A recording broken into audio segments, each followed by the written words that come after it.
لالٹین میں ایک بار پھر خوش آمدید۔ دوستو، عام طور پر یہ سوال کیا جاتا ہے کہ قربانی کے لیے جانور کتنے سال کا ہونا چاہیے؟ کیا سینگ ٹوٹے اور خصی جانور کی قربانی جائز ہے؟ یہ کہا جاتا ہے کہ خصی جانور میں نقص ہوتا ہے، اس لیے اس کی قربانی نہیں ہوتی۔ کیا یہ بات درست ہے؟ تو دوستو، سب سے پہلے آپ کو بتائیں کہ قربانی کے لیے یہ نیت کرنی چاہیے کہ جانور ہر نقص سے پاک ہو، زیادہ خوبصورت ہو، زیادہ گوشت والا ہو اور اپنی عمر کو پہنچ چکا ہو۔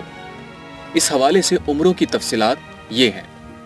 اونٹ کی عمر کم سے کم 5 سال ہو، گائے، بیل اور بھینس کی عمر 2 سال اور بکرا بکری کی عمر 1 سال کا ہونا شرط ہے۔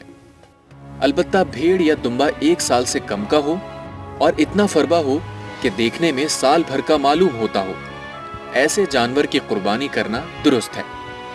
دوسرا جواب یہ ہے کہ جس جانور کے سینگ قدرتی طور پر نہ ہوں اس کی قربانی صحیح ہے، اور جس جانور کے سینگ ٹوٹے ہوئے ہوں اس جانور کی قربانی کے سلسلے میں شریعت کا ضابطہ یہ ہے کہ اگر سینگ ٹوٹنے کا اثر دماغ تک پہنچ گیا، یعنی سینگ جڑ سے ٹوٹ گیا، تو ایسے جانور کی قربانی درست نہیں، بصورت دیگر درست ہے۔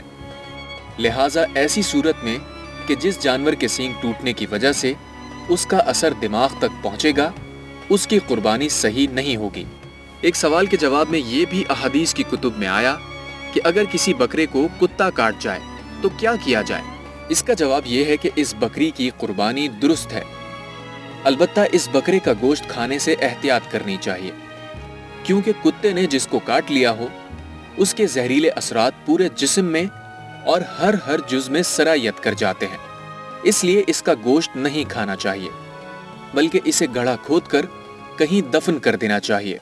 اگر زہر کا اثر ختم ہو گیا ہو تو اس کا گوشت کھانے میں کوئی حرج نہیں۔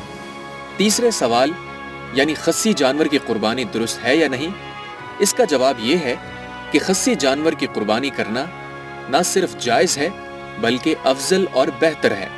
رسول اللہ صلی اللہ علیہ وسلم سے خصی جانور کی قربانی کرنا ثابت ہے۔ خصی جانور نہ ہونے پر مادہ جانور کی قربانی افضل ہے۔ افضلیت حاصل کرنے کے لیے قربانی کے موقع پر جانور کو خصی نہیں کرنا چاہیے، کیونکہ خصی جانور کی قربانی افضل و بہتر اس لیے ہے کہ وہ فربا ہو اور اس کا گوشت عمدہ ہو، اور یہ دونوں چیزیں اس وقت حاصل ہو سکتی ہیں کہ جب جانور کو پہلے سے ہی خصی کر دیا جائے۔ بعض لوگوں کا خصی کرنے کو جانور پر مطلقاً ظلم قرار دینا درست نہیں۔ خصی کرنا جانور پر اس وقت ظلم ہوگا جب اس عمل کا مقصد لہو لعب ہو۔ فقہا نے اس کو ناجائز لکھا ہے، لیکن اگر جانور کو خصی کرنے سے مقصد فائدہ لینا ہو تو یہ جائز ہے۔ اور جب رسول اللہ صلی اللہ علیہ وسلم کے عمل سے خصی جانور کی قربانی ثابت ہے تو اب ایک مومن کو اس میں کیا تردد ہونا چاہیے؟ تو دوستوں، ضروری ہے کہ قربانی سے قبل قربانی کے احکامات کو سمجھا جائے، اور بلا وجہ کسی کے کہنے پر قربانی میں نہ تو نقص نکالا جائے اور نہ ہی نقص شدہ جانور کی قربانی کی جائے۔ مزید معلومات کے لیے دیکھتے رہیے لالٹین۔